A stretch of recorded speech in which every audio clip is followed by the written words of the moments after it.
Okay, hello everyone. In this video, what I'm going to be going over is some very basic ladder logic functionality constructs. This is good for an understanding of industrial automation itself or controls engineering. And so to start off with, this is using a SLC 500 type programming interface with a RSLogix controller. So the first thing I'm going to want to do is start coming up with the basic construct itself. My first construct that I'm going to demonstrate here is I am going to just make a basic in and out one-to-one correlation. So I just put in a contact here and then I just put in a coil here. Now neither one of those has any data associated with it. So what I'll do is I'll say that I'll make that first contact, I'll make that my first input that I have available on my controller that's coming in from the real world. And that'll be that. Then for my output, I'll make that my first available output on my controller terminal. And so we have that. So we have input 0, 0. We have output 0, 0. Okay. The first 0 is like kind of like a bank number, and then the next 0 is kind of like a more specific, well, which one is it in that bank? So a lot of times they refer to it as like word and then bit. But the concept, no matter what you want to call it, is that it's basically get in the neighborhood and then go to the house. And that's really basically it. You're in the neighborhood, go to the house. So it's like, what neighborhood are you in? Go to the house. Now, with that being said, I'll go ahead and I will download this onto my controller, and then I'll begin to take a look at the functionality.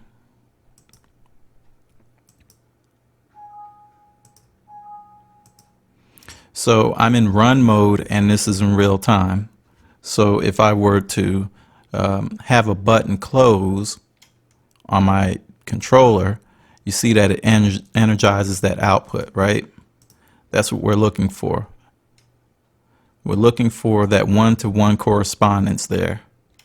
Now, if I were to go offline, say I wanted to reprogram this controller and I wanted to add some more functionality to it. Now, this is what you would refer to as being a AND gate. Okay, it's a situation where you need this switch and this switch to close in order to actuate or energize this output coil. So what will I do here?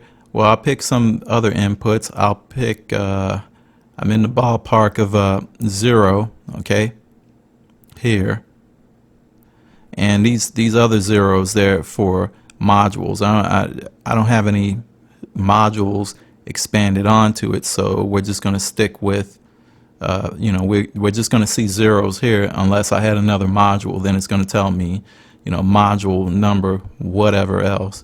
But I'm in this ballpark here. And so, of course, again, these are like neighborhoods and these are houses. And that's the way you can think about the whole conception itself. But again, as long as you have the concept, that's all that really counts. So you go ahead and you put in one here, and then you put in another one here. These are coming in from the real world. That's why they're inputs. And then let's go to some outputs, and let's put in this output and assign it there for that. Now, when we go online, download that, go online, turn it into run mode, and yeah, go online. This is what we have. If I have one, I'm just going to click over here so I get this all off the screen. if I have one input here, you see that this is not energized. If I have this other input but not this first one energized, still no output.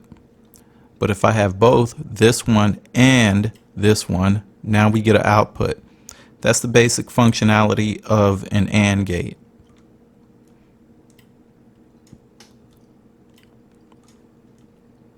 So that's your combinational logic there.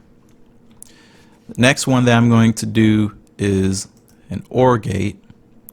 Go offline for that. You can actually make changes online, but just to keep this simple, I'm just going to be doing these changes offline. So let's say I wanted an OR gate function. So what you do is you make a parallel branch here. And let me go to my inputs. Let's choose, we used 2 here, so let's go ahead and use 3. We're going to use 3 and 4 for our inputs. Then for the output,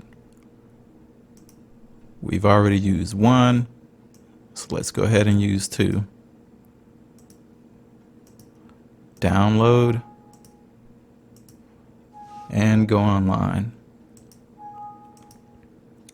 So now that we have that, for input 3, if we hit that one or input 4, then we have an OR situation. Both are on, that's good. You get an output. Only one on, that's an output. Only the other on, that's an output.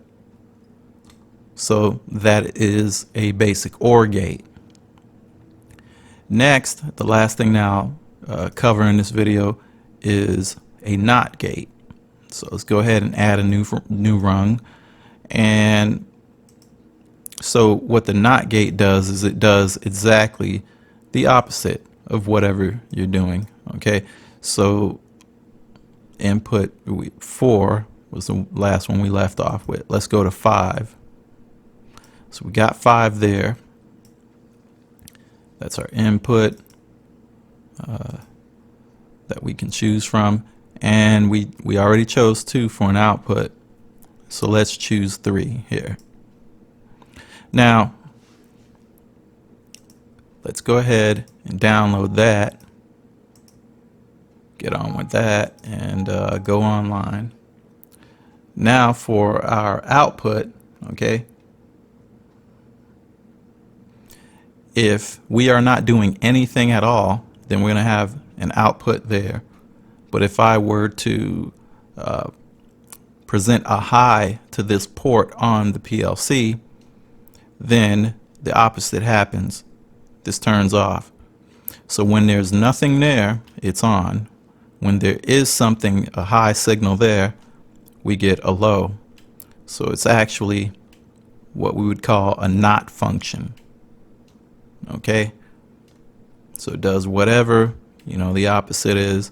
I'll put this back here so you can see more clearly. And that is basically it. That's you know, your 3 basic functions for digital logic, really, which is the basis of how you're going to be programming your PLCs. In this first instance, you could just see this as being a buffer. It's a one-to-one relation. It's not inverted. And again, just for review's sake, this second one over, this first rung actually. Well, this is the first rung. It's just that it's indexed to start at 0. But on rung number 1, you can see again, this is an AND situation. For rung number 2, this is an OR situation. And then for rung number 3, this is a NOT situation.